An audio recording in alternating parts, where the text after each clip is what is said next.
Hey guys, welcome back to my channel. Today's Halloween tutorial is going to be this red demon, devil, whatever you want to call it, inspired look. This look is actually really simple to complete, and the star or main attraction of the makeup itself is actually these face gems. So I'm going to work around those as my inspiration. I'm first going to take a mixture of a matte black eyeshadow and a matte deep brown, carve out the inner corner under my brow bone. All the products I'm using in today's video, as well as similar examples and discount codes, will be listed in the description box per usual, so check those out. I'm also going to smudge this on the lower lash line and crease.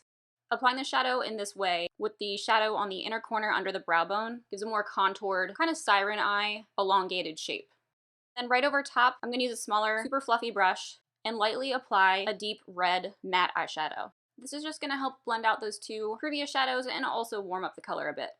I love using colored contacts for any Halloween, theatrical, cosplay, or special effects type look. It always completely pulls the look together. So if you want to grab any lenses for yourself, the link for that and my discount code is also listed down below. Then I applied some pretty thick, dramatic lashes just on the top lash line, and then I used one of my favorite eyeliners for the waterline on the top and inner corner. Then I stuck on my face gems. I actually cut the bottom section and flipped them. You can cut these to fit whatever style or shape you prefer. They're basically a sticker, but if you have loose gems, you could also use some lash glue or liquid latex to apply those individually. Please note that I did put these over my brows. You should use a barrier, like a light powder, in between your brows and the sticker, and carefully remove these when you're done. That way you don't remove any of your eyebrows. These are so fun and so easy to add to any makeup look. They really are the star product of this look.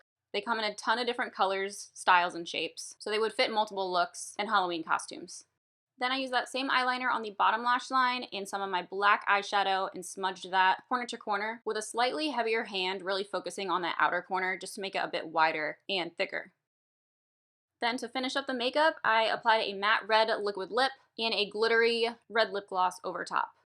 To complete the whole look, I put on a red wig and a headband with horns attached. So that's everything for today's look. I hope you guys enjoyed it. If you did, be sure to give this video a thumbs up. Don't forget to make sure you're still subscribed to my channel, as well as following me on Instagram and TikTok for more day-to-day updates. I hope you guys have a great rest of your day. I would love to know what you plan on being for Halloween, so comment that down below, and I will see you guys in the next video.